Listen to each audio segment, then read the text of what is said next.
Good morning, YouTube. It's a pretty cruddy day outside, which makes it a great day to stay inside and make apple butter. Yeah, this stuff is delicious and it's perfect because all the apples are starting to come in, and this is a great way to use everything you can find in your farmer's market. All right, let's cook, y'all. We got a family to feed.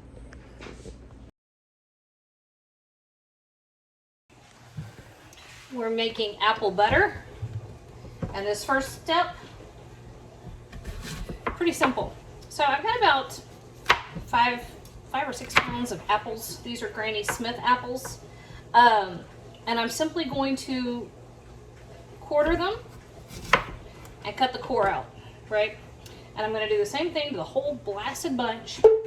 And then that's gonna come over here with 3 cups of apple cider. And it's just gonna simmer.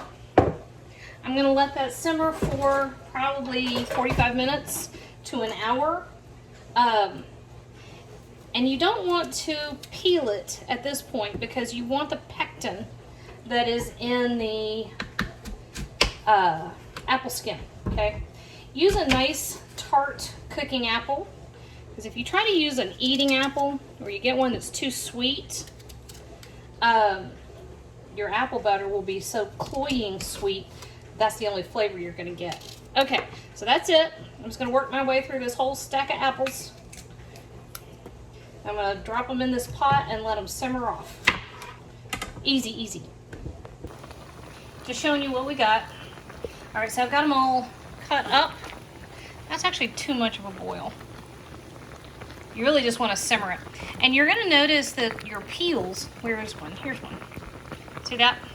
The peels are gonna start falling off. That's fine, you want that, okay? You really wanna get this cooked down, but leave the peels in there because the natural pectin that is in there will help thicken this up, okay? It's part of why we do preserves. I don't know why that came out that way. All right, as it cooks, you'll also notice that it's gonna go from this bright green Granny Apple Smith color to a deeper, that's fine too. Okay, just let it go. It's nothing terribly exciting. I'm just showing you what it looks like after about 10 minutes. That's all there is to see. We're gonna keep going. I want it to completely break down, and we still have quite a bit that has not succumbed to mush. Mush is what we're after. It's nothing terribly exciting. I'm just showing you what it looks like after about 10 minutes. That's all there is to see. We're gonna keep going. I want it to completely break down, and we still have quite a bit that has not succumbed to mush. Mush is what we're after. All right, we are on the last little stretch. So I pushed the apple through our strainer. Oh, look what I see. There's a little lump that didn't get strained out. Yum. Okay. So I pushed it through the strainer, and at this point, we're just gonna let this cook down. It will continue to get thicker. And to this, we're gonna add a couple tablespoons of lemon juice, teaspoon of cinnamon, 1.5 cups of brown sugar, and 1/2 cup of white sugar, and some nutmeg.